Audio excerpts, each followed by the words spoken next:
Қазіргі сахналық образдар өзгеріп жатыр. Бұрынғы ашық түстер жоқ, өздеріңіз айтқандай, қазір бәрі ұстанымды. Осы стильде әрі қарай қалады ма, әлде өзгереді ме? Енді күннен күнге өзгеруде. Басында өзім қара түс жақсы көрем, қара, сұр, ақ түсті, содан сол балаларды өзіне де ең кеткен сияқты. Күнделікті өмірде де қара киінеді, қара, сұр, күнде қара, убери этот черный цвет. Сол маған игілді жазады кейде, неге олар өмірде қара киінеді, сіз оны өмірде киіндіресіз ба дегенде, жоқ, олар өмірде күнделікті далаға шыққанда өздері киінеді. Сонайдан, пожалуйста, қара түс кимеңдерші, то мен киіндіргендей боламын. Енді қазір бірте-бірте цвет түстерді, ашық түстерді қоса бастаймыз. Бірақ қара түс классика болған соң, мен ойлаймын, олар өзінің кішкене стилін оларға деп таптық. Жай кейде ашық түстерді қосып тұру керек. Болашақта олардың образдарында қандай түстерді көре аламыз?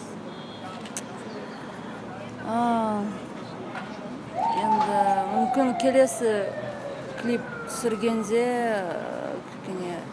ашығырақ болады, эпатажный. Түрлі түсті. Соны ойластырудамын.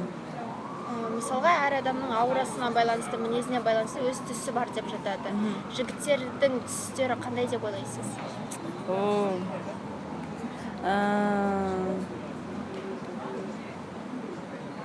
Барлығын ба, жеке-жеке ма? Жеке-жеке. Эйс ақ. Себебі көңілі ашық, өте мейірімді. Енді балалардың барлығы мейірімді. Зак қызыл, оранжевый шашы сияқты. Ол жанып тұрған от сияқты. Өте ақылды, сөйлескенде әрқашан активный дейді ғой. Сондықтан сол қызғылт, оранжевый түске көбірек келеді. Бала сол ақ, көк, сор, бала ғой енді. Тағы кім бар? Эйзи розовый. Эйзин сүйікті түсі. Эйзидің сүйікті түсі шынымен де розовый? Жоқ, соңғы кездері. Маған айтқан, маған розовый плащ тігіп бер деп, персиковый. Мен таң қалдым. Как можно одевать деп. Енді